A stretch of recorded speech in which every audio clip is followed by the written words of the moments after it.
ठीक है, मुझे एक रूह बहुत सताती है।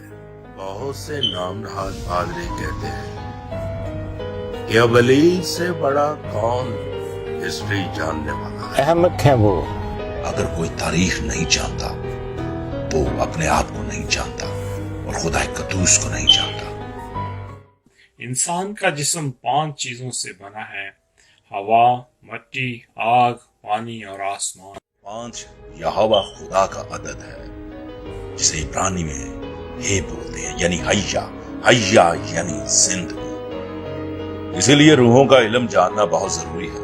ये इंसान कहां से आया, इसकी रूह कौन है, इसकी रूह इसमें कैसे आई, इसकी रूह का जिमरा क्या है, इसकी रूह के मराहल क्या है और इसकी रूह का अंजाम क्या होगा।